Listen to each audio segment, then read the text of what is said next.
자, 안녕하세요. 북성 카페 여러분. 자, 오늘은 저번 시간에 이어가지고 중국 관내 지역의 이제 유일당 운동 관련된 내용을 할게요. 자, 그럼 관련 치마 규제 내용을 이제 볼게요.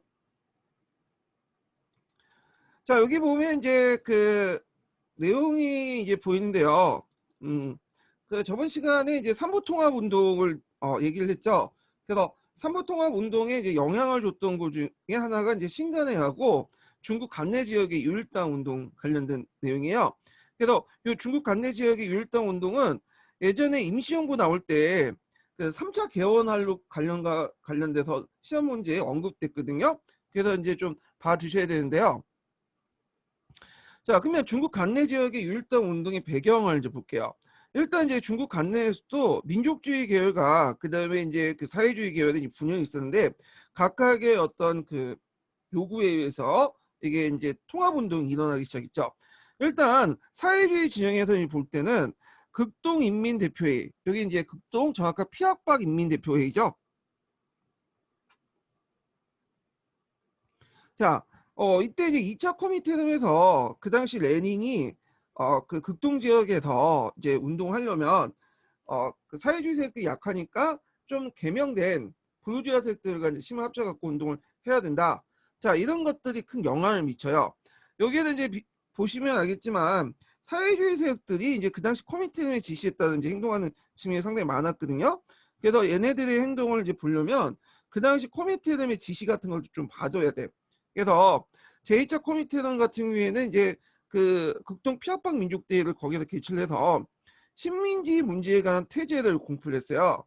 그래서 이 식민지 문제에 관한 태제는 제가 중국사 할 때 좀 얘기를 했는데 하여튼 이때는 좌우합작, 그러니까 개량된 부르주아 세력들과 힘을 합쳐갖고 같이 일을 해라, 이런 지시가 내렸거든요. 그래서 그 영향으로 중국의 제1차 국공합작이 일어났고요. 우리나라에서는 신간회가 창설됐고 이때 이제 지금 살펴보는 중국 지역에서는 유일당 운동이 났어요. 유일당 운동. 자, 그런데 이제 7차 코미테름에도 나중에 이제 또 영향을 주죠. 7차 코미테름은 나중에 좀 얘기를 할 텐데 요때 이제 영향을 보면 중국에서 제2차 국공합작이 일어났고 그 다음에 3, 40년대 중국 관내 민족 협동전선, 구축 노동이 일어났다. 그리고 이제 유럽의 인민전선, 이런 것도 다 7차 코미테의 영향을 받아갖고 한 거예요. 그래서 이런 사회주의 운동은 이제 코미테과 서로 연결돼 가지고 일어나는데 이 부분은 나중에 뭐 신간할 때라든지 그 다음에 3, 40년대 통합운동 할 때 그때 또 다시 이제 언급을 해드릴게요. 자, 그 다음에 우익 진영에서 볼게요. 우익은 이제 민족주의 진영이죠. 주로 이제 임정 관련된 내용인데 그 당시 이제 임시정부가 세력이 축소되니까 임시정부의 종속을 위해서 이제 자익세력과 연합을 시도해요. 그때 이제 안창호가 주장했던 게 뭐냐면 일대혁명론, 일대혁명당을 결성하죠. 일대혁명당. 자, 이게 뭐냐면 이거는 만들어진 그 이제 정당이 아니라 앞으로 이제 이런 정당을 만들겠다라고 이제 취지를 말하는 거죠. 그래서 안창호 보니까 중국 국민당이나 뭐 공산당이나 볼세비키 조직이나 뭐에 입각해서 조직했냐 일당 일국주의. 자, 일당 일국주의라는 것은 하나의 국가에 하나의 당이 있었다. 당이 그 당으로 통치해야 된다. 그런 논리인데 그래서 일당 일국주의의 영감을 얻은 거야. 그래서 이당치국, 당으로서 나라를 통치한다. 일당 일국주의 입각에서. 그래서 이제 우리가 지금 정부의 형태를 띠고 있지만 임시정부가 실제 임시정부가 이제 정부 형태를 띠려면 적어도 영토는 있어야 되고 국민이 있어야 되고 그래야 되잖아요. 근데 그런 게 존재하지 않잖아. 그러다 보니까 정부나 형태보다는 당의 형태로 뭐냐면 구심점을 삼아야 된다. 그래서 자익과 우익이 여러 정파들이 모여가지고 하나의 일당 혁명당을 결성하자. 그래서 민족 유일당을 결성하자. 이렇게 주장을 해요. 그래서 이제 이렇게 재창을 하면서 그 당시 자익과 우익들이 만나서 여러 번의 회의를 거쳐서 간내 이제 그 유일당 운동을 펼치게 되고요. 그 과정에서 이제 임시정부에서 3차 개헌을 하죠. 이 3차 개헌 관련된 내용은 제가 예전에 한번 시험 문제 예전에 한번 언급을 했고요. 그 기출에도 나왔던 부분이야. 여기 기출 예문으로. 이 3차 개헌의 배경은 그다음 좌우익 간의 어떤 통합 운동이 나왔고 이때 임시정부가 이제 나중에 만들어진 일단 그 유일당에 그런 들어가기 전에 잠시 위탁하는 위임 정부 형태로 운영이 됐던 거야. 그래서 국무원의 행정부 같은 국무원의 권한이 강한 게 아니라 임시의정부가 이제 주로 도맡아서 그걸 이제 처리를 했죠. 임시정부 내용을. 자, 하여튼 3차 개헌의 또 배경이 됐던 것이 이거는 중국 관내 지역의 유일당 운동이죠. 자, 그러면 좀 구체적 내용을 볼게요. 자, 일단 전개 과정을 보면 북경 촉성회가 먼저 결성이 돼요. 그리고 나서 이제 한국 독립당 관내 촉성 연합회가 형성되는데 여기 이제 보시면 있지만 이 북경 촉성회가 결성되고 나서 여러 지역에서 이런 촉성회들이 만들어져. 뭐 상해 촉성회, 강동 촉성회, 무안 촉성회, 남경 촉성회 등등등이 만들어지고요. 이런 촉성회들이 연합을 해갖고 만든 것이 한국 독립당 관내 촉성 연합회예요. 자, 그래서 이제 했는데 요때 이게 뭐냐면 그 하나의 이제 당을 하기 위해서 모였지만 좌우익 간의 어떤 기본 입장 차이나 그 당시 이제 중국의 국공합작이 결렬됐거든요. 그런 것들. 그 다음에 이제 12월 태제 같은 건 나중에 이제 얘기했지만 12월 태제는 이제 그 노동계급의 헤게몬을 장악하기 위해서 이제 그 내린 지시예요. 코미테에 내린 지시인데 자 이런 등등 여러 가지 뭐냐면 이유로 합의가 결렬돼. 결국에는 이제 각자 이제 뭐냐면 따로 놀자. 그래가지고 그 당시 이제 그 우익에서는 임시정부죠. 임시정부에서는 일당 일국주의를 이제 받아들여서 한국 독립당을 만들어요.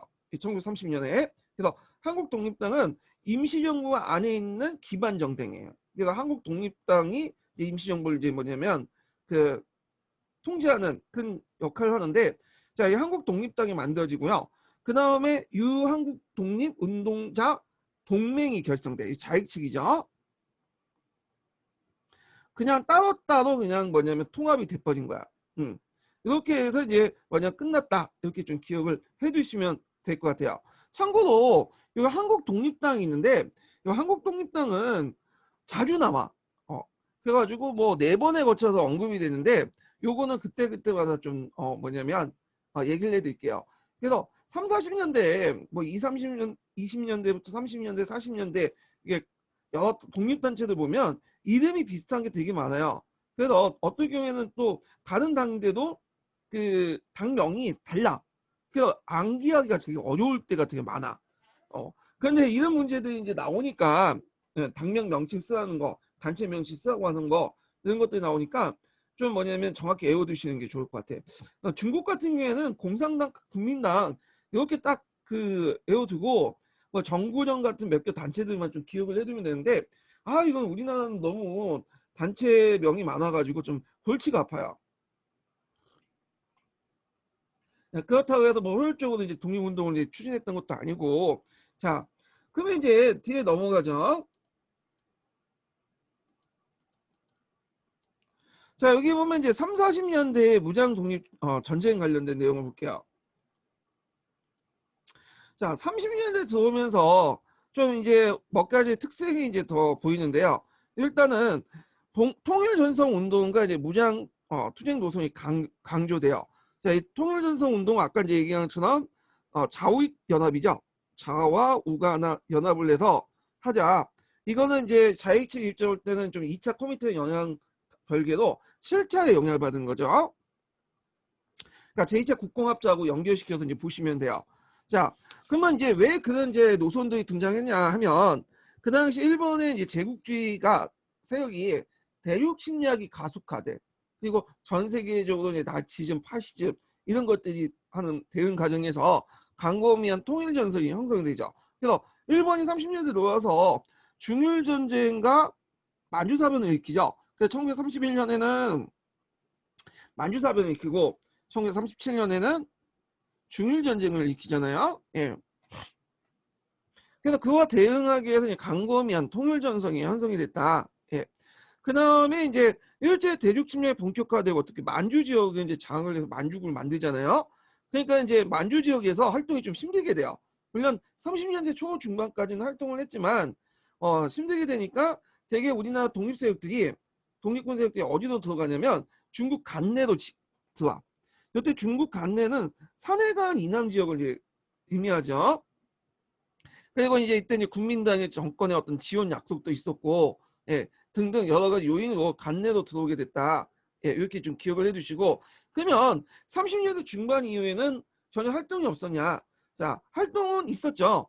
그 당시 이제 활동했던 사람들은 민족주의 계열보다는 사회주의 계열이에요. 그래서 중국 공산당이 이제 그 당시 좌우합작 운동을 진행하는 과정에서 그 동북 한인연구를 결성하거든요. 거기에 이제 뭐냐 사회주의 세력들이 이제 참여를 해가지고 활동을 하게 돼요. 물론 그 안에는 민족주의 세력도 있긴 있지만 좀 약간 소수였고요. 자, 그 다음에 이제 국민당 정부에서 이제 그 당시 원래 일본이 침략하니까 국민당 정부가 초기 때는 좀 참았죠. 그런데 얘네들이 이제 계속 건드니까 들고 일어났잖아요. 그 부분은 이제 제가 중국 살 때 좀 얘기를 했는데, 국민당 정부가 처음에는 공산주의 타도를 했지만 시간이 지나면서 일제도 같이 타도하자, 그리고 공산주의와 같이 이제 손을 맺는 그런 이제 사건들이 일어나, 서한 사건 같이. 자, 그러면서 민족주의 진영 안에서도 이 국민당의 협동 정서를 강하고, 그 다음에 제만 한인들, 그러니까 만주에 살고 있는 한인들이 그 당시 또 민족주의 진영에 탈퇴해서 또 사회주의 진영 옮기고 뭐 이런 게 이제 보이기 시작해요. 그래가지고 그 당시 이제 아까 얘기한 것처럼 그 조선혁명군, 조선혁명당이 아니라 조선혁명군인데, 조선혁명군의 상당수가 사회주의자 변신해. 원래 조선혁명군 양세봉이 이끌었던 부대인데, 이 사람들이 이제 양세봉이 나중에 이제 피살당하거든요. 그러니까 양세봉 자체는 사회주의자 아니에요. 이 사람은 되게 뭐냐면 뭐랄까 사회주의를 별로 안 좋아하는 사람이야. 다만 이제 북한에서 양세봉을 좀 높게 평가하는 게 뭐냐면, 이 사람이 사회주의자이기 때문에 평가받는 것보다는 그 당시 이제 그 김일성 있죠. 김일성이 어릴 때 양세봉의 좀 도움을 많이 받았어요. 그래서 그것 때문에 이제 높게 평가하고 혁명 열사 등의 그 감호가 있어요. 양세봉 감호가. 그렇지만 그 사람은 사회주의를 상당히 싫어했던 사람이었다는 거 좀 기억을 해두고, 예전에 이제 최태성 강사분께서 뭐 양세봉, 김은봉, 그 다음에 뭐 김두봉 삼봉하면서 양세봉을 사회주의로 이렇게 분류를 해놨는데, 이건 잘못된 개념이죠. 오류예요. 왜냐면 양세봉은 민족주의자고 이 사람은 오히려 서울파 그 공산당하고 대결해서 그들을 학살한 사건도 있어요. 예. 다만 이제 그 양세봉이 이끌었던 조선혁명군이 나중에 조선의용군, 그 의용군 중에 사회주의자들이 많았거든요. 그들과 교전하는 과정에서 양세봉이 죽은 후에 상당수 사회주의자 됐고, 나중에 동북항일연군에 많이 참여하게 돼요. 예. 그런 것들 이제 같이 기억을 해두시면 될 것 같고요. 자, 하여튼 이렇게 해서 이제 한중연합군의 활동 내용을 볼게요. 그래서 이제 그 30년대 초반에 들어오면서 그 당시 일본이 이제 1931년에 만주사변을 일으키죠. 만주국을 수입하고, 그러면서 중국 내 한일 여론이 이제 감정이 안 좋게 돼. 그래서 한일 연정의 어떤 그 감정이 고조되죠. 한일 그 감정이 고조된다. 자, 그래서 이제 이렇게 이제 하다 보니까 한중 연합에 위한 대일 항전이 추진하게 돼요. 30년 초반에. 그래서 이제 여기 보시면 한국 독립군과 그다음에 조선혁명군, 한국 독립군 지청청과 그다음에 총사령관 양세봉이 각각의 이제 뭐냐면 중국군과 연합을 해가지고 여러 전투를 펼치게 되죠. 그래서 여기 보면 이제 한국 독립군 같은 경우에는 이제 보면 조선혁명군부터 봐야 되겠네. 양세봉부터. 자, 양세봉부터 이제 근데 양세봉하고 그 양세봉이 이끄는 조선혁명군과 중국 의용군이라는 말은 자발적으로 모집해가지고 군대를 형성했다는 뜻이야. 그러니까 그 의용군 안에는 여러 자태한 세력들이 많아요. 뭐 민족주의 세력도 있고 사회주의 세력도 있고 마족 출신도 있고 있는데, 하여튼 이런 세력들과 연합을 해가지고 영릉가 전투, 흥경선 전투, 신계정 전투, 통화연 전투에서 일본군과 만주, 그러니까 이때 만주군이라는 것은 이제 만주 계대군들이죠. 그래서 일만 연합군과 해서 큰 승리를 거뒀다. 그래서 여기 보시면 이제 양세봉의 조선혁명군의 그 전투들 위치가 있어요. 저도 이제 남만주 지역에서 활동했던 부대니까 뭐 영릉가 전투, 흥경서 전투 등등 여기 위치 있죠. 요거 좀 정확히 기억을 해두세요. 이런 것도 예전에 한번 시험 문제 나왔어요. 한국 독립군 그리고 그래서 예전에 발해사 문제 나올 때 같이 나왔어. 이 조선혁명군 관련된 내용이. 그래서 한국 독립군의 어떤 전투 내용들이 같이 나왔기 때문에 그 위치를 정확히 파악을 해주시고 관련된 내용도 찾아서 좀 보세요. 다만 여기에서 이제 영능간 전투에만 좀 볼게요. 자, 영능간 전투에서는 일본군과 만주군의 무수한 사상자와 무기 등을 버려둔 채 패퇴했다. 조선혁명군의 한중연합군이 조선혁명군이 한중연합군을 편성해서 전개한 첫 전투의 대승을 거둔 것으로 이를 통해 한국과 중국 두 민족의 공동의 운명체라는 의식이 한층 높아졌고 계속 연합작전을 구사하게 됐다. 자, 그러면 영능간 전투가 위치가 어딜까요? 여기 보면 남반주 일대 여기 부분이죠. 여기 위치 좀 눈에 발라두시고, 자, 그 다음에 뒤에 넘어가서, 자, 양세봉 피살 이후에 양세봉이 이제 피살됐거든요. 그래서 이제 이때 그 자녀 세력들이 조선혁명군 정부를 구성해요. 김호석이라는 사람이. 근데 이때는 이미 이제 상당수가 사회주의화 됐어. 그래서 이때 이제 나중에 얘기했지만 중국 공산당이 동북 항일 연군을 결성하거든요. 거기에 참여를 했다. 이렇게 좀 기억을 해두시고, 그래서 조선연군 상당수가 공산주의자 변신을 했고요. 그리고 동북 항일 연군 밑에 조국 강복회라는 단체가 있어요. 요것도 이제 뭐냐 사회주의 성향을 가지고 있는 그 세력들이 약간의 민족주의 세력들, 천도교 세력들 연합을 해갖고 이제 활동했던 건데 뒤에 좀 얘기를 할게요.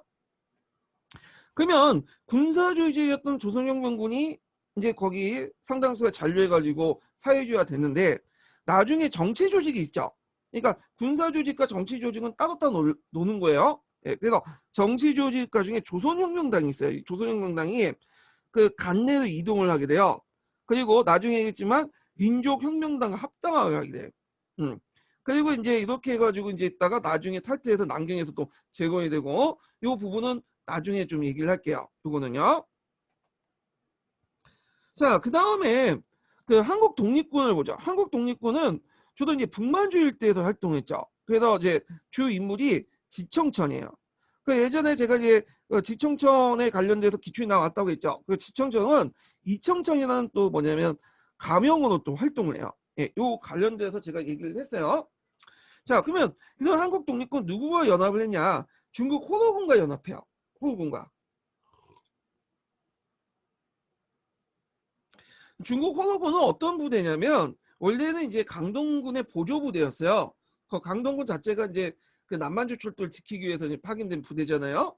근데 거기에 이제 보조조군이 활동했던 부대인데 만주 사변 이후에 좀 약간 정신을 차리고 그 일부 세력들이 그 만주국에서 이제 벗어나가지고 그 한국 독립군과 연합을 해가지고 싸우게 돼요.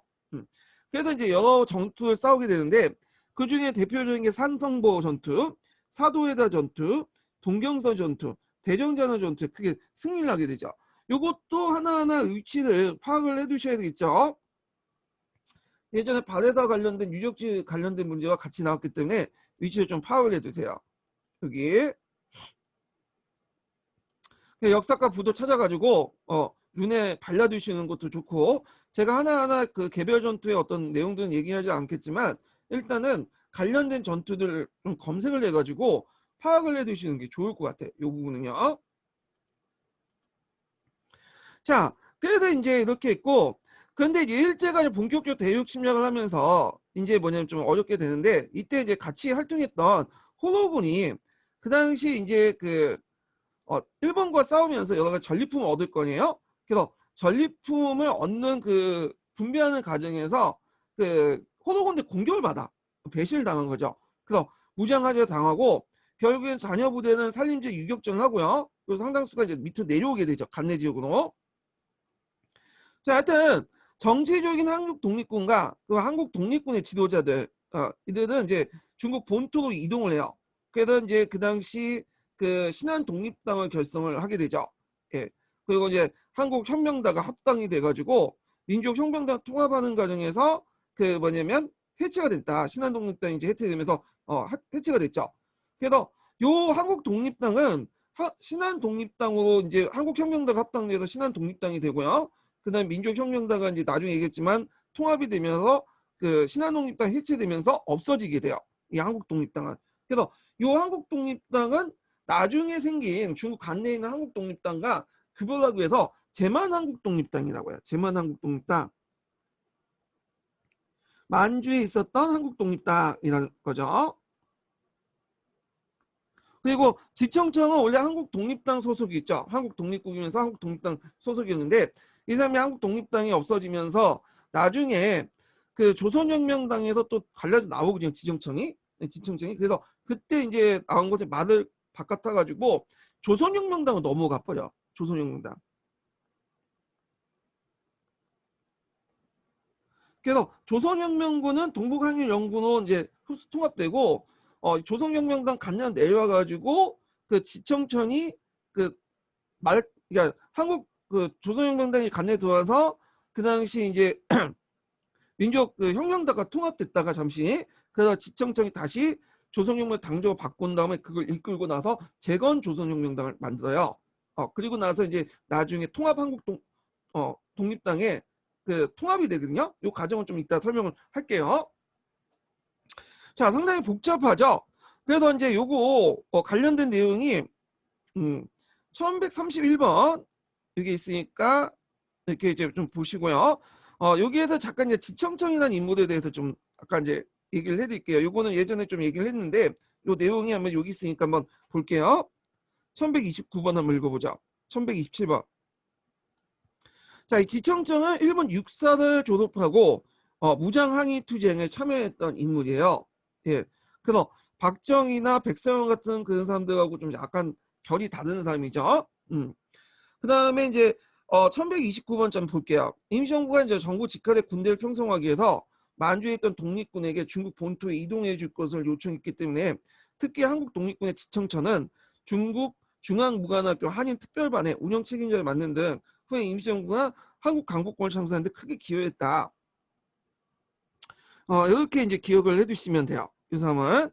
자, 그 다음에 이제 그 밑에 뭐 그 1130번하고 1131번의 한국 독립당 이제 해체 과정 뭐 이렇게 활동 과정들 이제 쭉 있는데 이거는 각자 보시고요. 자, 그리고 이제 한국 독립당 중에 그 만주에 있었던 아까쯤에 이제 그 한국 독립당 있죠? 그 한국 독립당을 제만한국 독립당이라고 해서 그 주로 나중에 이제 성립된 간내에 있는 한국 독립당 임시정부의 기반 정당이 됐던 한국 독립당과 구별이 된다. 예, 다른 정당이에요. 자, 그런데 이제 아까 이제 1930년대 중반에 들어가면서 일본군의 대토벌 작전이 벌치게 돼요. 그리고 이제 아까 이제 한국과 이제 중국군 양국 간의 대립도 있었고, 그다음 임시정부가 이제 내려오라고 직할군대 편성에 위해서 내려오라고 요청을 했고, 또 국민당 정부가 내려오면 너네들 지원해주겠다. 그래서 그 당시 상당수 이제 민족주의 정당이라든지 그 다음에 그 독립군들이 간내로 이동하게 되죠. 예. 자, 그 다음에 그러면 이들이 내려와서 이제 30년대 중반 정도 되면 전혀 활동이 없었냐? 그건 아니죠. 요때 이제 만주 지역은 또 이제 사회주의 세력들이 이제 형성이 돼. 그래서 중국 그 공산당을 중심해 갖고 1932년에 적의대가 조직되고요. 그 다음에 이제 동북 항일 혁명군이 형성되죠. 요게 일종의 그 만주 지역에 형성된 소비에트 연합 조직인데 그러다가 중국 공산당을 중심으로 해서 동북 한일연군이 결성되죠. 동북 한일연군. 이 동북 한일연군은 동북 지역, 동북 지역은 만주 그 세계 성을 지역을 얘기해요. 되게 이제 중국 애들은 만주라고 하는 걸 별로 안 좋아해. 만주하면 마치 중국 본토가 떨어진 것처럼 얘기를 하기 때문에 만주라고 얘기하지 않고 얘는 동북 삼성 지역이라고 해요. 그 지역을. 동북 지역의 항일연군이라는 건 뭐냐면 인연과 민족을 초월해서 그 뭐냐면 항일 목적으로 해서 만든 연합부대라는 뜻이야. 물론 이제 중국 공산당이 주도를 했죠. 그래서 요 중국 공산당이 주도했지만 여기 안에는 사회주의 세력뿐만 아니라 민족주의 세력도 있고 그 다음에 뭐 한족뿐만 아니라 그 당시 소수민족이었던 이제 그 당시 한국인들 이런 세력들 다양한 이제 민족 집단이 형성이 됐어요. 물론 이제 중국 공산당과 한족 중심의 정당이기 때문에 군대지만 그래서 어떤 분은 동북항일연구는 빨갱이 부대 아니냐. 왜? 그 중국 공산당이 만들어 놓은 그 조직한 부대지 않냐. 맞죠? 일면은 맞아요. 예. 빨갱이 부대죠. 자빨 부대인데 그렇지만 그 안에 그 구성표들 보면 그 당시 민족주의 세력들도 이제 들어가 있고 다양한 세력들이 들어갔기 때문에 단순히 이게 빨갱이 부대다 이렇게 말할 수가 없어. 자빨 부대라고. 그래서 보통 이제 형식상 좌우합작 연합부대라고 보시면 돼요. 좌우합작 연합부대. 그리고 이런 것들 좀 기억을 해두시고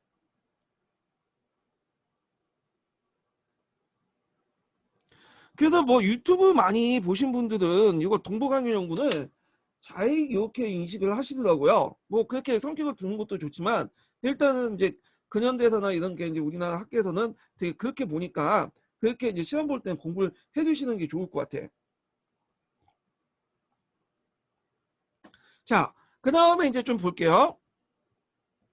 그래서 이제 만주 그 당시 이제 30년대 중반 넘어가면 이제 사회주의 사상이 보급되고 조선인 농민 이주가 확대되면서 조선인들이 이제 그 운동에 사회주의 운동에 많이 참여를 하게 되죠. 자, 그러면 이제 한번 보면요.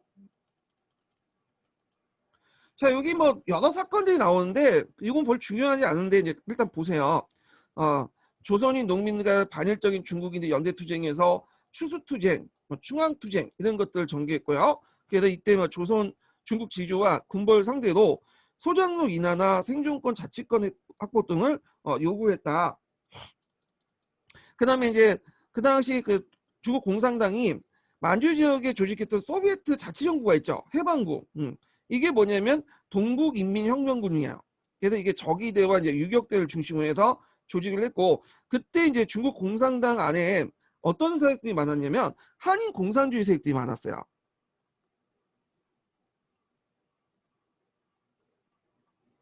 왜 한인 공산주의 세력들이 여기 많이 들어가 있냐면 우리나라에 한인이라는 건 한국인을 얘기하는 거예요. 좀 이유가 있어. 왜냐면 이제 조선공산당이라는 게 있었죠. 이 조선공산당. 그래서 조선공산당이 1차, 2차, 3차, 4차까지 이제 하다가 나중에 1929년에 4차 공산당으로 해체가 돼요. 그리고 이제 코미테룸이 보니까 조선에서는 이 공산당 조직을 만들기 힘들다.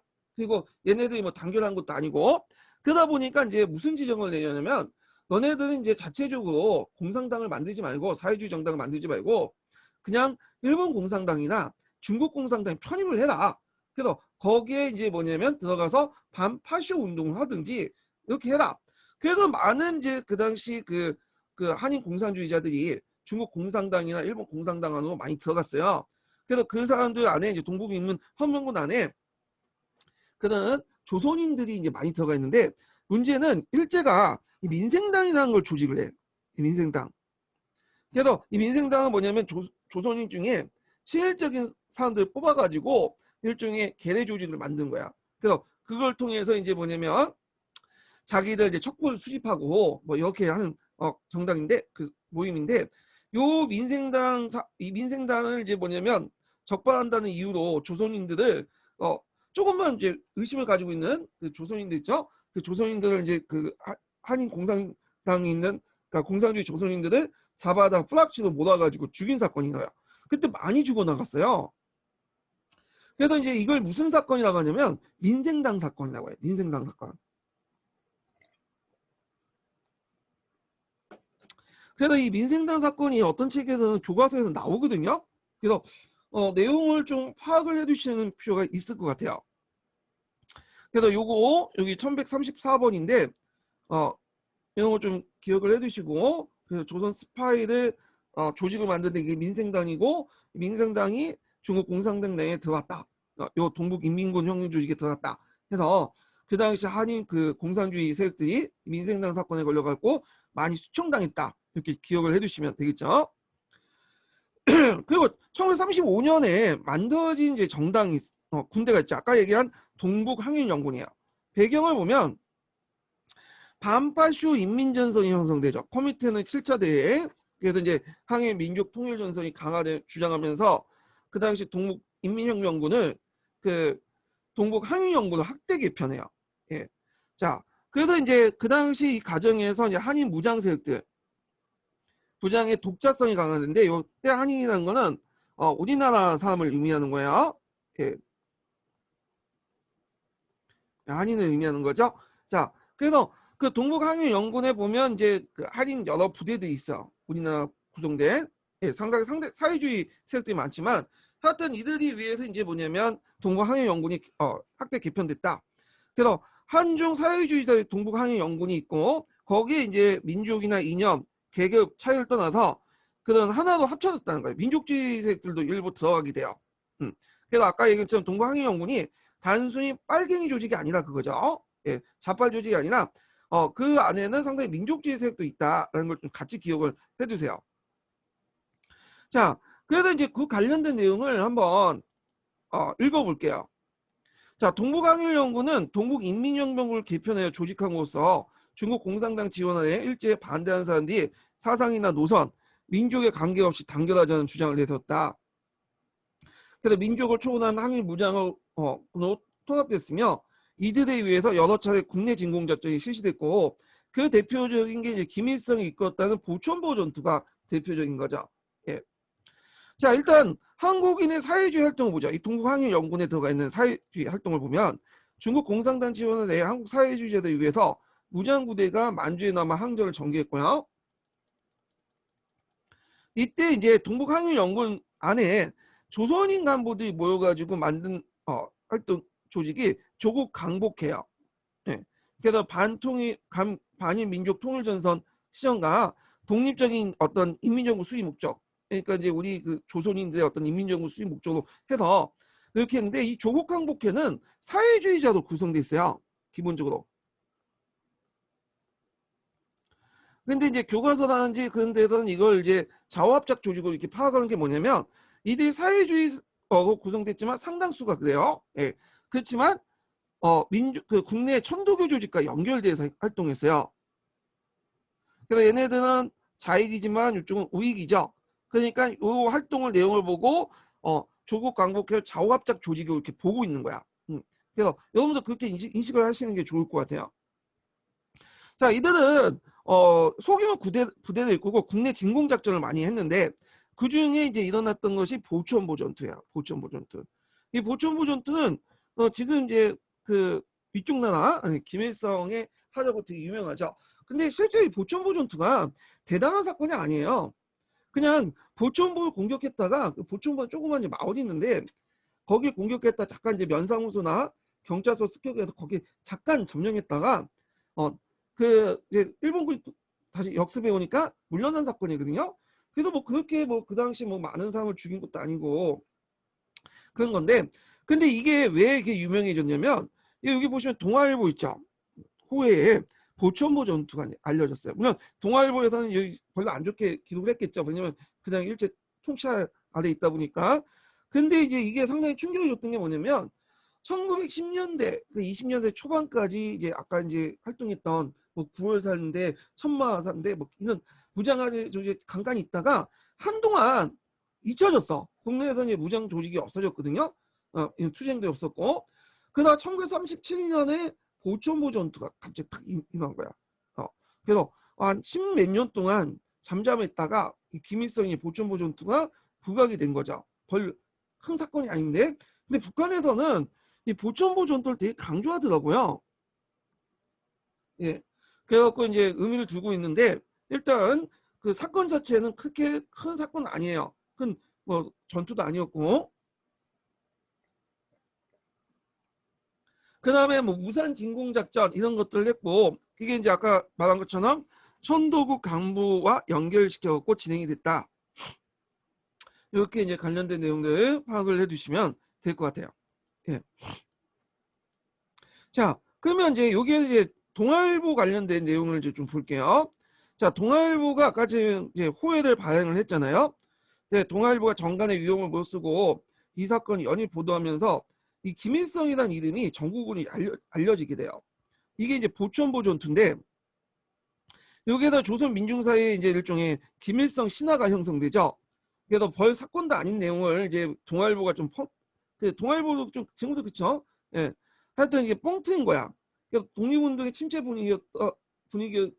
분위기던 때에 국내 진공에 성공했을 뿐만 아니라 그 추격하는 일본군을 물리쳤다는 사실이 이 신문 보도와 입소문을 통해 퍼지면서 김일성이 신비화되면서 민중의 기대를 한 몸에 받는 존재가 될 수 있었다. 그래서 이제 이렇게 해서 이제 이 김일성이 나중에 이제 북한에 들어올 때 좀 약간 알려져 있었는데 놀랬어. 왜냐면 김일성이 이제 하도 유명이니까 적어도 한 5, 60대 정도 그 먹은 노년한 그런 사람을 이제 봤는데 애 보니까 30대 초반에 젊은 얘야. 완전 그래서 좀 그것 때문에 놀랬다고 하는데 하여튼 그 김일성의 이름을 알리게 된 사건이 보천보 전투였다. 이렇게 기억을 해두시면 돼요. 자, 그런데 이렇게 활동했던 동북항일연군도 일제 대규모 공격과 이제 대중적 기반 상실로 뭐냐면 해체가 돼요. 특히 일본은 이제 여기 이제 공산당이잖아요. 그래서 이제 사회주의 세력을 토벌하기 위해서 그 만주국 안에 이제 자체적으로 부대를 만들어요. 토벌 부대를. 그래서 요때 이제 토벌 부대에서 이제 활동했던 그 한국인 부대가 있어. 그래서 이제 그 반도 특설단이라고 이런 부대도 있었는데 그래서 이제 이런 부대들이 이제 그 뭐냐면 이들을 잡기 위해서 활동을 했고 그 다음에 백서영 장군인가 거기에 이제 들어가서 이제 활동을 했다고 해요.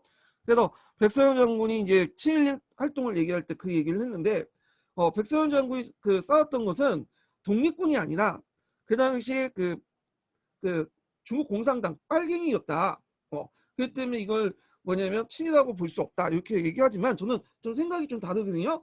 엄연히 동북항일연군 안에서도 민족주의자 세력도 있었고 이들이 비록 사회주의지만 그 당시에 항해를 하고 있었잖아. 그리고 백성엽이 이끌었던 그 일본군 그 소속됐던 일본군 조선인 그 부대들은 엄연히 뭐냐면 일본에 위해서 활동했던 부대들이에요. 일본의 침략에 앞장서서 활동했던 부대들이고 그러니까 백성영이 그런 활동 내용이 친이 아니었다는 건 말도 안 되는 거죠. 이거는 그래서 이제 무슨 그 사람이 이제 뒤에 뭐 다부동 전투라든지 거기에서 공을 세운 건 인정했지만 그 사람이 가는 분명히 짚고 넘어가야 돼요. 이 사람이 그 대상이 사회주의자였고 그 다음에 그 였다고 해도 그때 사회주의자는 우리가 생각하는 북중 나라의 빨갱이 집단들이 아니었다 그죠?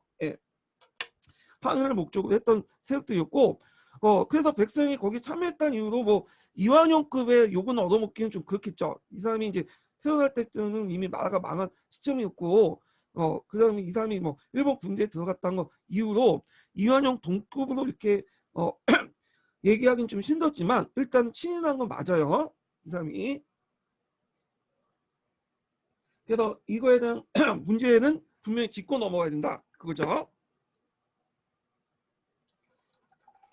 하도 요즘에 그 사람의 어떤 문제 때문에 많이 나와서 좀 얘기를 하는 거예요. 자, 하여튼 이렇게 이제 동북항일연군이 이제 해체돼 가면서 이제 소부대도 나눠지게 돼요. 그래서 그 중에 한국인 일부 부대가 어디로 이동하냐면 연해주 지역으로 이동해. 그래서 블라디보스토크, 하바rov스크에 배치됐는데 이때 이제 그 적군 그 소비에트군은 요 부대들을 이제 뭐냐면 교도로 재편하고 그다음에 조선 공작 단위위원회를 결성을 하죠. 그리고 이제 그때 이제 김일성이 그쪽에 넘어가게 돼 소련 쪽으로. 그리고 나 소련 측에서 뭐냐면 얘를 찍었던 거죠. 그리고 나서 이제 그 8월 9일 날 일본에 선전포고를 하고 만주와 조선을 이제 들어올 때 그 당시 그 김일성도 같이 들어오게 되고요. 그리고 김일성을 내세워서 그 당시 그 북한이란 괴뢰 정권을 만들게 되는 거죠. 자, 그렇게 해서 이제 뭐냐면 이렇게 좀 얘기를 했고요. 자, 그 다음에 뒤에 넘어가서요. 자, 여기 뭐 밑에는 동북항일연군의 지휘부가 있죠. 이거 있고 그 안에 조선인들 상당수가 있었다. 그 다음에 조국 강복회 아까 이제 그 동북항일연군에 있었던 조국 강복회죠. 그래서 좌우합작적 조직이었죠. 사회주의가 이제 구성돼 있지만 조국 강복회 10대 강령 눈에 좀 발라두시고 그래서 동북항일연군 중에 한국인 공상주의자들이 만주 장백현과 한경도 일대 민족주의 세력과 결합해서 결성을 했다. 그래갖고 이제 그 국내 강복회 조직 내용이 있어요. 세계 지혜와 세계 분조 위에도 한일 민족 해방 동맹이나 정우회 반일의 반일 그룹으로 형성됐고요. 활동은 아마제베 반대 투쟁, 뭐 보호 구반 사일린 보호국 반대 투쟁 등등이 있었고, 근데 제1차, 2차 해산 사건을 계기해서 조국 강복 국내 강복회 조직이죠. 여기에서 이제 건거해서 해체가 됐다, 와해됐다 이렇게 보시면 돼요. 자, 그러면 이제 30년대 중국 간내 민족 연합 전선을 좀 볼게요. 아까 처음에 했던 거는 만주 지역이고요. 만주 지역. 그러면 30년대 그러면 중국 간내 산해간 이남 지역은 어떤 활동을 했는가, 이걸 이제 파악을 해줄 텐데, 요거는 이제 제가 표는 제가 만들지 않았어요. 이 표는요. 전남 역사교사 모임에 갔더니 문제 학습지를 올려놨더라고요. 거기에 이제 요 표가 있어가지고 요 표 내용을 바탕으로 해가지고 만들었던 거야. 예. 좀 수정을 한 거죠. 내용이 좀 약간 틀린 게 있었고 좀 보충한 의미에서 수정을 했어요. 그 표를 가지고 제가. 그래서 여러 이제 중국 관내 이제 활동 내용을 요 표를 보시면 쉽게 이해가 되실 거야. 그러면 이제 일단은 구체적 내용을 보기 전에 얘네들이 어떻게 중국 관내에서 활동했는가 이걸 이제 볼게요. 자, 중국 관내의 이제 개념은 여기 이제 만리장성을 중심으로 해갖고 여기에 산해관 있죠. 산해관. 그래서 산해관 이남 지역을 중국 관내라고 부르고 있죠. 예. 자, 그러면 하기 전에 제가 서포트 인증번호를 좀 알려드릴게요. 예, 14번이에요. 14번. 적으셨죠?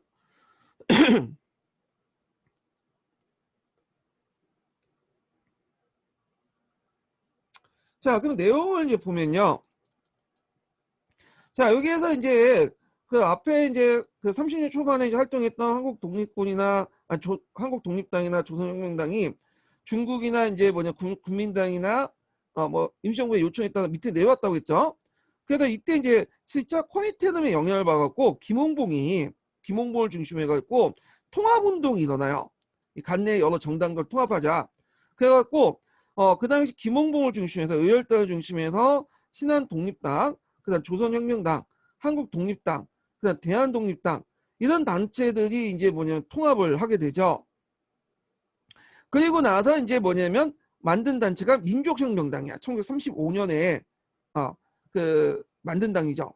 1934년인가요? 예, 그게 만든 당인데, 근데 이제 이 문제는 김원공이 이 민족혁명당을 만들고 나서 좀 독단적으로 운영하게 돼요.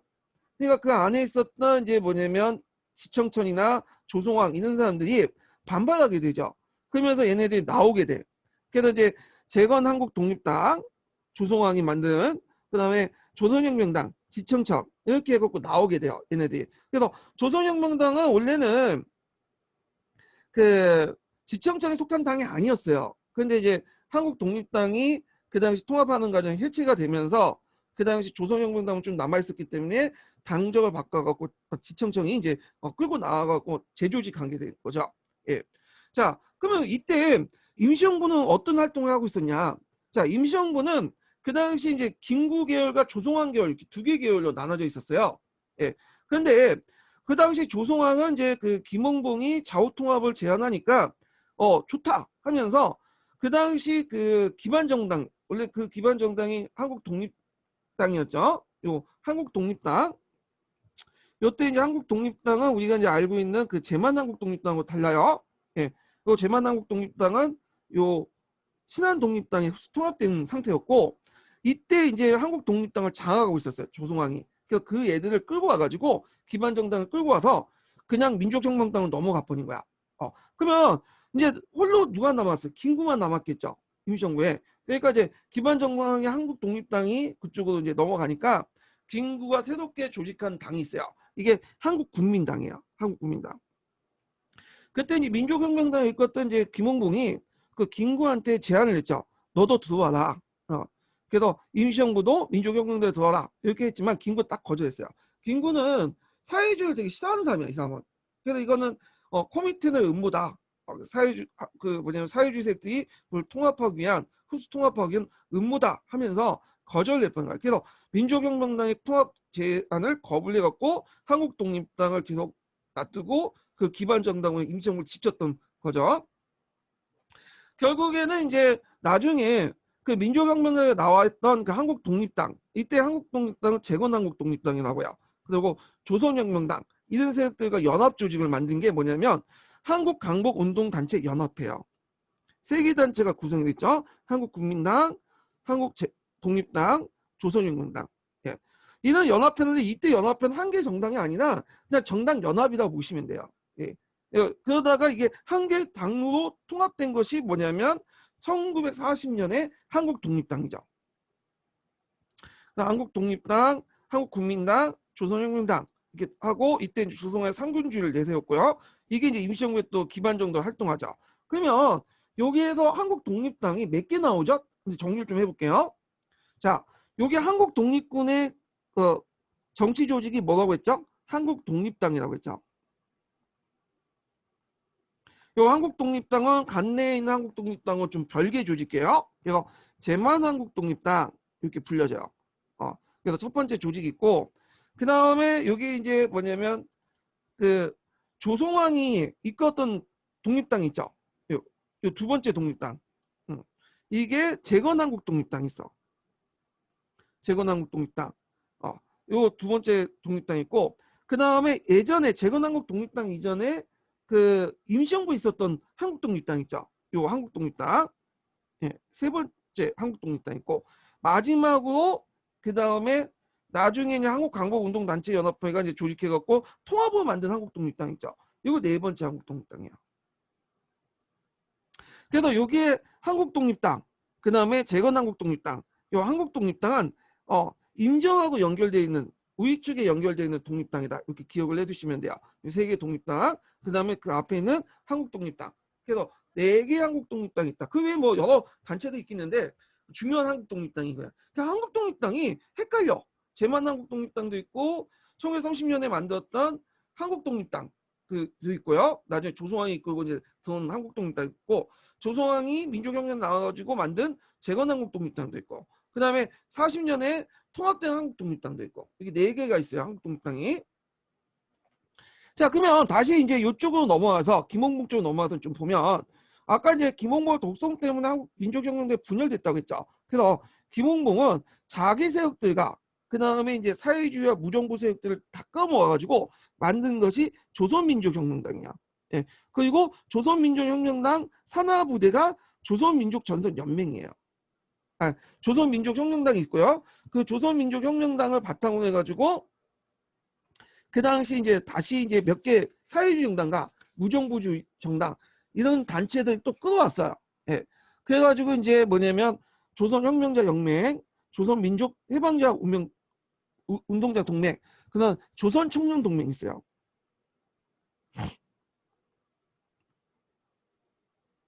그리고 아까 민족혁명당이 조선민족혁명당 바뀌었다고 했죠. 조선민족혁명당. 요 네 개 정당들이 이제 통합해서 연합 서클을 만들었어. 이게 조선민족연맹이에요. 그래서 조선민족전선연맹은 한국강복운동단체연합회가 그런 우익 연합 조직이잖아요. 근데 조선민족전선연맹은 자익 연합 조직이라고 보시면 돼요. 이때 자익은 이제 주로 어떤 세력들이냐? 민족주의 좌파 세력들이 있고요. 사회주의 세력들, 그다음 무정부주의 세력들 이런 세력들로 구성이 됐고 이때 조선민족혁명 전선의 영맹의 주요 세력은 조선민족혁명당이고 조선민족혁명당의 핵심 세력들은 의열단 조직들이야. 예, 이렇게 연결 보면 되고요. 그 조선민족전선연맹 산하부대가 어떤 부대냐면 조선의용대예요. 의용대. 요건 김홍봉이 이끌었던 부대죠. 그래서 이 조선의용대는 국민당의 지원을 받았어요. 국민당. 네. 그래갖고 이제 대일랑전을 하게 됐는데 문제는 이 국민당이 조선의용대를 전투에는 보내지 않고 보조부대, 그러니까 이제 지원부대로만 활용한 거야. 그래서 주로 이제 대적 심리들. 왜냐면 이 사람들이 이제 되게 보면 그 중국어나 일본어, 뭐 영어도 되게 능통하거든요. 엘리트 부대요.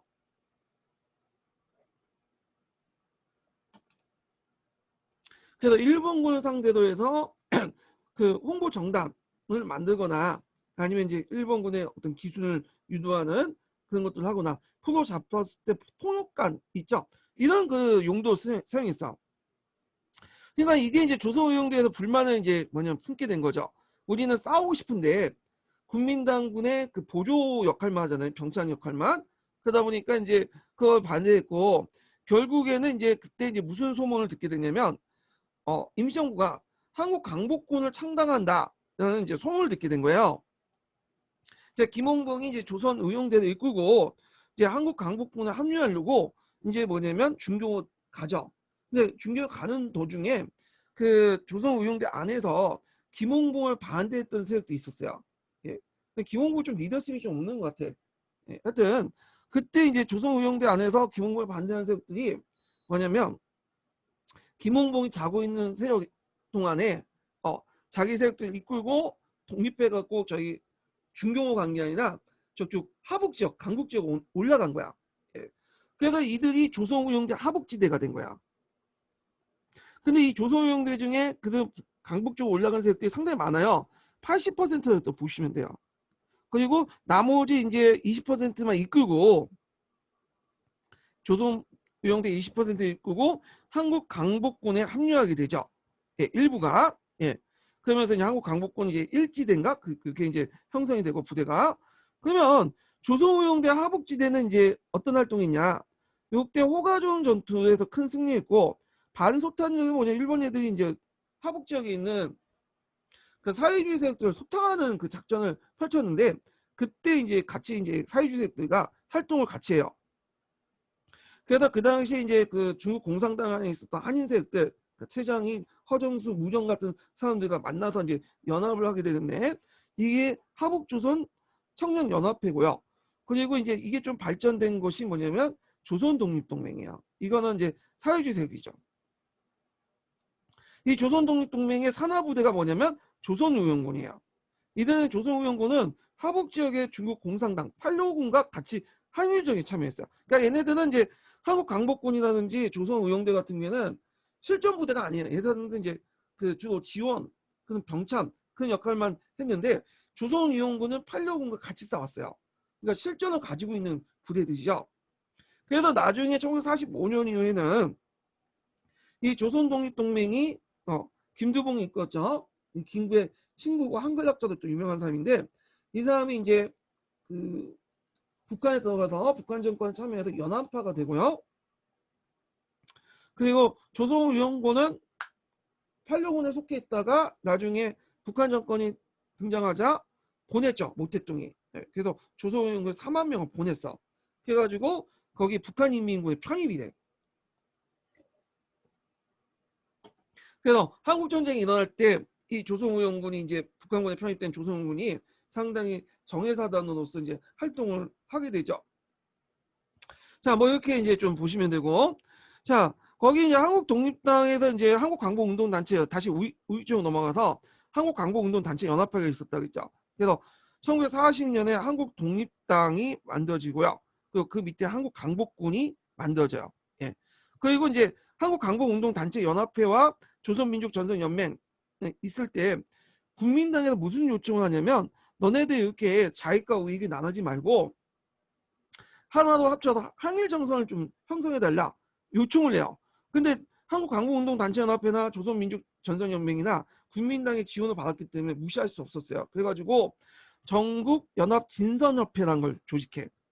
이게 이제 7당 통일대회라고 하는데 왜 7당 통일대회라고 하냐면 한국강복운동단체연합회 3개 단체 그 다음에 아까 조선민족연합회 전선협회 4개 단체가 있었죠.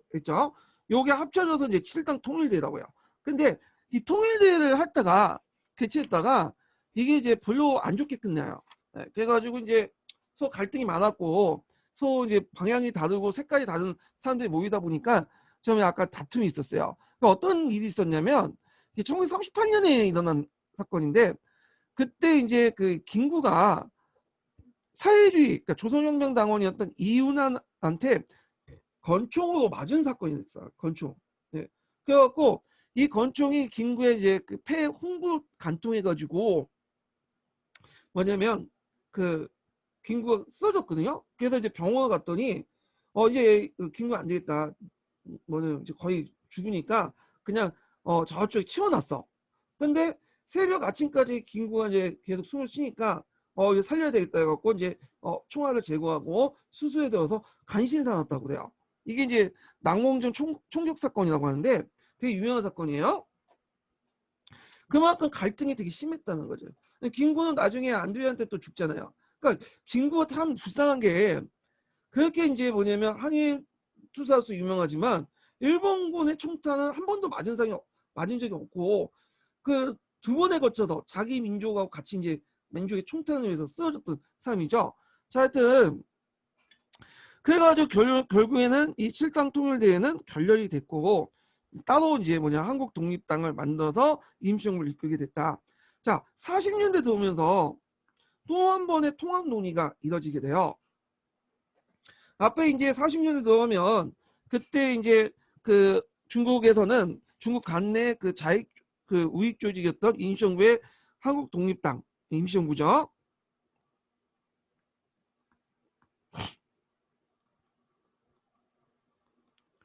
그 다음에 연안에 있었던 자익 한국 조선 독립동맹 여기에다가 국내에는 이제 무슨 당이 만들어졌냐 단체가 만들어졌냐면 여운형이라는 사람이 있어요. 여운형.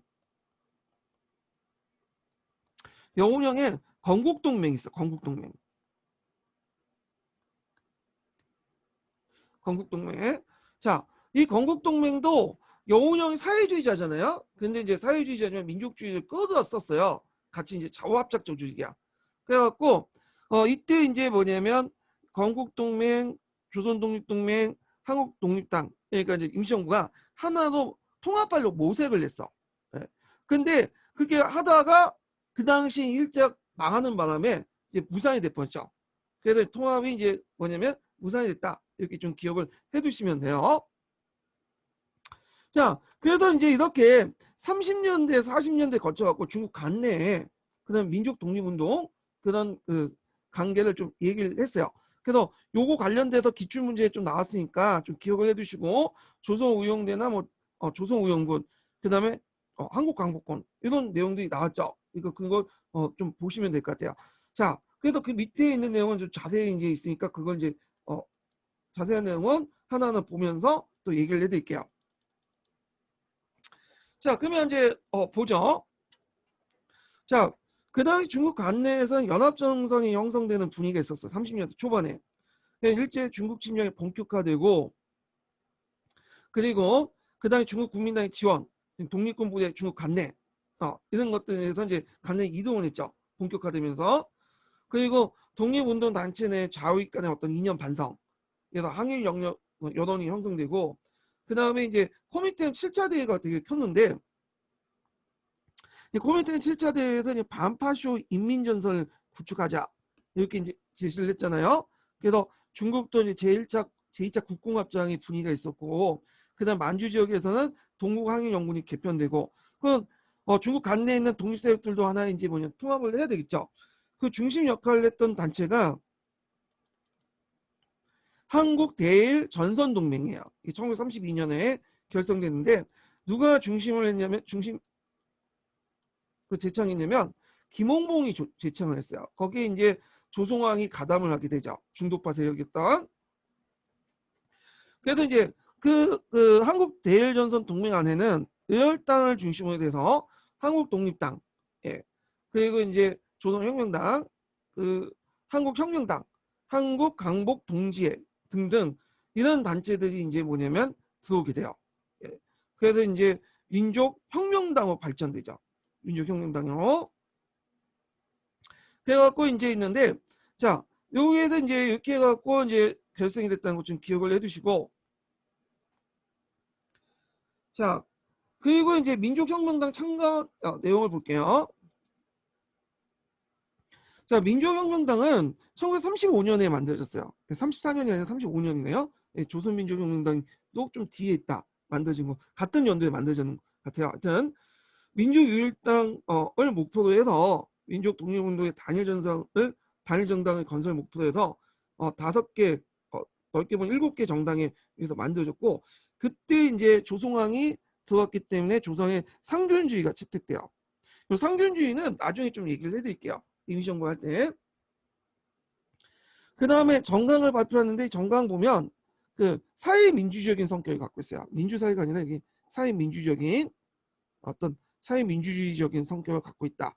요거는 상균주의의 영향을 받은 건데, 자, 그리고 이제 이렇게 해서 여러 정당들이 합쳐갖고 이제 만들었던 것이 민족혁명당인데, 이때 김구는 참여하지 않았어요. 예, 조성왕이 참여를 요청했지만 거절했죠. 김구는 어떻게 생각하냐면 이는 통일전선 운동은 그 코미트의 지정을 받은 우익세력의 파괴 공장이다. 그래서 거절하고 조성왕이 한국 독립당을 이끌고 나갔잖아요. 그래서 기반 정당이 없기 때문에 따로 뭘 창설했냐면 한국 국민당을 창설했어. 그래서 임시정부의 기반 정당 삼았죠.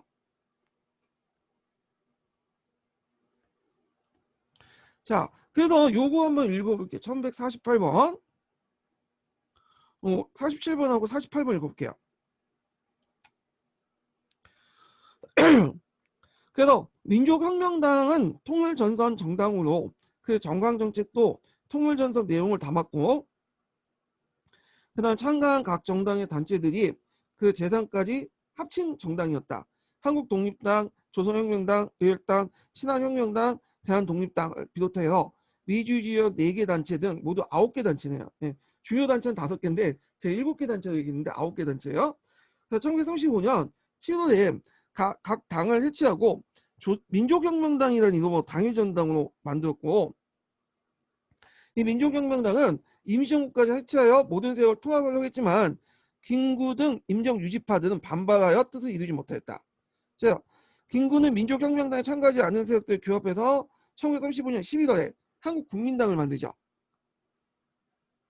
자, 이를 기반으로 임시정부를 이제 옹호 유지했다. 이로써 이제 1930년대 중반 독립운동 전선은 임시정부와 한국국민당, 민족혁명당으로 세력이 재편되었다. 임시정부와 한국국민당은 같은 편이죠. 자, 근데 이제 이렇게 그 민족혁명당을 만들었지만 그거에 대해 이제 반발이 있어. 그 민족혁명당의 김홍범 계열의 유혈당 계통이 주도를 하니까 반발해갖고 이제 곧바로 탈퇴를 하죠. 조성왕이 이제 다시 자기 정당이었던 한국독립당을 가지고 탈퇴해버리고 진청정은 말을 바꿨다가 조선혁명당 이끌고 나오죠. 그리고 한국국민당하고 또 연합해서 우익 조직이었던 한국강복운동단체연합회를 조직을 해요. 자, 그러면서 조선민족혁명당 이름을 이제 또 개편해갖고 조선민족혁명당으로 개편돼요. 그리고 조선민족혁명당은 그 당시 그 세 개 단체 있죠. 그 조선민족해방운동자 동맹, 조선혁명자 연맹, 그 다음에 조선청년동맹과 결합을 하게 되죠. 그래서 만든 것이 조선민족전선연맹이에요. 그리고 그 산하부대가 조선의용대죠.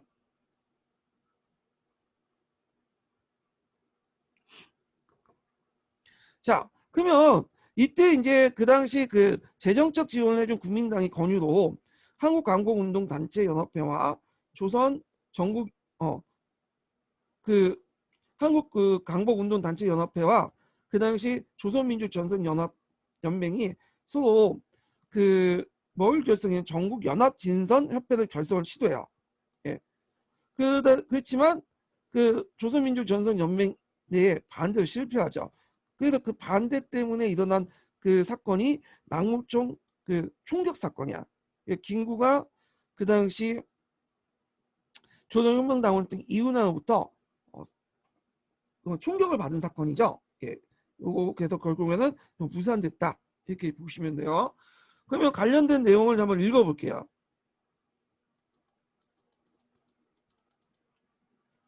자, 여기 보면 1149번하고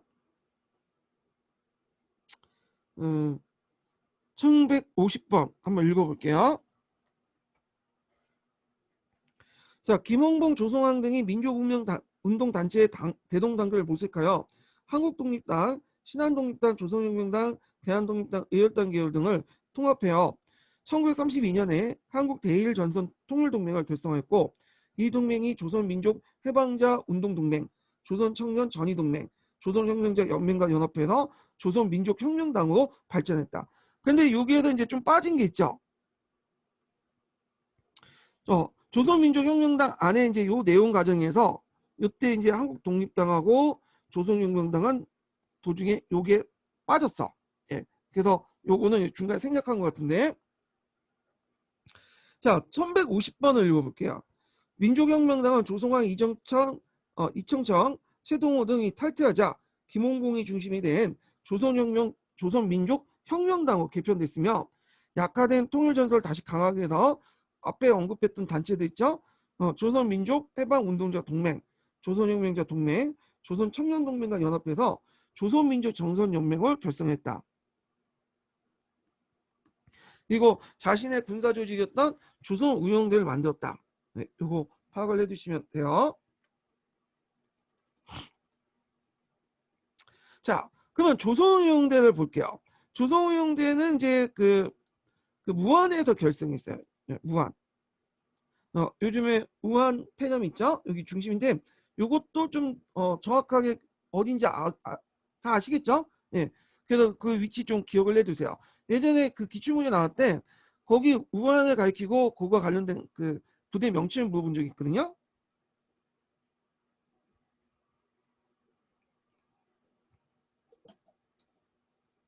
자, 조선의용대는 조선민족전선연맹 산하부대지만 실제로 되게 보면 그 의열단 조직이 이끌었다고 보시면 돼요. 의열단 출신들인 조선혁명 간부학교 졸업생들, 의열단 애들이 많죠. 어, 조선혁명 간부학교는 저번 날 얘기를 했을 거야. 뭐 때문에 만들어졌다고 했죠?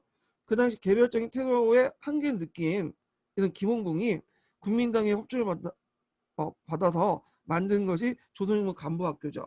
예, 한국국어나 사관학교에 들어가서 훈련도 받고. 자, 그러면 이제 내용을 보면 그 당시 조선민족혁명당은 중국 정부 국민당의 협조를 받아서 조선의용대를 편성했고요. 조선의용대 활동 내용을 보면 대일랑전, 항해투쟁을 전개했고 대적심리전, 그리고 일본군 포로의 신문 번역, 후반고 교단, 그래서 중국군과 함께 무한 방위전 등 했는데 주로 얘들이 이제 활동했던 것은 야전군으로서 활동했던 게 아니에요. 직접 싸우고 막 그런 게 아니라 주로 이제 지원 업무를 한 거예요. 지원 업무. 여기 보시면 알겠지만 뭐 심리전, 신문 번역, 예, 이런 것들 지원 업무만 한 거야. 그러다 보니까 이제 그냥 불만이 생길 수밖에 없겠죠. 그래서 중국군의 보조전 역할에 머물자 일부가 하북지도 하북 이동해서 투쟁을 했고 이게 조선우영대 하북지대죠. 일부라고 하지만 거의 대부분 한 80% 이동했다고 보시면 돼요. 그리고 나머지 일부는 김홍봉에 따라서 한국 강복군에 편입됐어. 예, 김홍봉의 지도부들은. 그러면 관련된 내용을 이제 볼게요. 1153번하고 뭐 밑에 있는 내용들 1154번인가? 한번 읽어볼게요. 자, 1153번 보면 그 조선민족전선연맹의 핵심 단체가 이제 민족혁명당이었 이 조선위열대가 운영되는 상기에 거쳐서 조선혁명 간부 그 학교 졸업생을 중심으로 중국 국민당 원조에 받아서 이제 1938년에 발족했던 거고요. 조선 의용대를 얘기하죠. 그래서 이제 이게 조선민족혁명당이죠. 정확히 말하면. 예. 자, 그다음 1154번을 볼게요. 전쟁이 장기화되면서 국민당 지구 내에 전선은 소강 상태 유지되었다. 당시 일제는 중국을 장악하려고 하는 것이 어렵다고 느끼고 동남아시아 전선 확대됐다. 이에 따라 일제는 미국과의 대결을 의시하고 국민당 지역 내에 그 대대적인 공세를 늦추었고 국민당도 전면적인 전쟁을 치르게 지친 상태였다. 반면 하북은 일본군 점령 지역이기 때문에 1940년에 들어서 일본군과 중국 공산당 사이의 싸움이 치열하게 전개됐고요. 결국에는 조선의용대 일부가 하북 지역으로 들어가게 되죠. 자, 그 1155번을 볼게요. 아니, 1156번을 볼게요. 자, 조선의용대가 소극적 활동에 분말을 품고 있던 최장익 등 조선 전이 동맹 회원들은 국민당 지역, 그 안에 있었던 그 얘들이에요. 국민당 지역에 벗어나 1941년 무렵 중국 공산당 해방구에 있었던 하북 지방으로 이동했고 하북 지역에서 조선인 사회주의 최장익 허정숙 등이 먼저 들어와 중국 공산당 안에 조선인 무정 그 들어왔고 들어왔고죠. 예. 그 다음에 중국 공산당 안에 조선인 무정과 함께 활동하고 있었다. 자, 이들은 하북에 온 조선의용대와 함께 1941년 하북 조선청년연합회를 구성했다. 이렇게 보시면 돼요. 자, 그러면 여기 이제 조선독립동맹 결성 과정인데 이 내용 한번 볼게요. 자, 아까 얘기했잖아요. 이제 조선의용대 하북지대가 중국 공산당 한인 간부와 결합이 되죠. 그래서 호가정 전투라든지 반소탕전 이렇게 이제 한일전 전개요. 반소탕전은 소탕은 누굴 소탕하는 거죠? 공산당. 일본군의 공산당 속탕 작전에 맞서서 싸웠다는 얘기예요. 그래서 요 얘네들이 이제 같이 활동하다가 하북 조선 청년 연합회를 결성한 1941년에. 그래서 요 밑에는 호가정 전투와 관련된 내용이니까 한번 읽어보시고요. 그래서 이제 그 하북 조선 그 청년 연합회가 확대 개편된 것이 조선 독립동맹이에요. 이게 이제 공산력 기축에는 문제 나왔죠. 이게 이제 후에 이제 북한의 연안파 세력의 근거 기반이 됐던 거죠. 그래서 중심 인물은 이 김두봉. 이 김두봉은 한글학자예요. 한글학자. 한때 임정에 또 뭐냐면 몸을 담았던 사람이고, 그리고 또 누구하고 친구냐면 김구하고 친구야, 이 사람이. 그래서 그 김구 부인이 죽을 때 그 모비도 써주고 그랬어요. 이 사람이요. 한글 모비도 써주고, 나중에 이제 남북 협상을 할 때도 그 김구가 이제 김두한테 편지를 보내면서 시작됐던 거죠. 자, 그 다음에 김무정, 박오삼, 뭐 최장희 이런 사람이 지식인 계층이었고요. 그리고 그 산하부대로서 조선의용군을 줬죠. 조선의용군. 예. 그래갖고 연안에 부른데 연안은 그 당시 중국 공산당이죠. 공산당의 지휘부가 존재했던 곳이죠. 여기는요. 그 연안에 두고 중국 팔려군과 함께 항일 무장 투쟁 및 이런 것들을 전개했다. 그 나중에 이제 북한이 정권이 만들고 나서 북한 인민군에 편입이 돼요. 그래서 연안파로 계승이 됐다. 요거 기억을 해두시고. 그래서 이제 통일전설 지향했는데 요때 이제 그 얘네들도 조선 독립동맹 그 얘네들도 그 당시 이제 임시정부라든지 국내의 그런 건국 동맹 세력들과 또 뭐냐면 아무튼 통합을 하려고 했지만 이 당시 이제 또 대한민국 임시정부가 또 통합을 또 시도했죠. 그래서 했지만 일제 패망 때문에 무산됐다. 이렇게 보시면 돼요. 자, 그래서 이제 요 내용들 같이 기억을 해두시고 조선의용군의 활동 내용을 좀 볼게요. 1158번. 자, 하북조선청년연합회가 조선의용대원을 그 흡수하여 학대 조직한 것이 조선의용군이었다.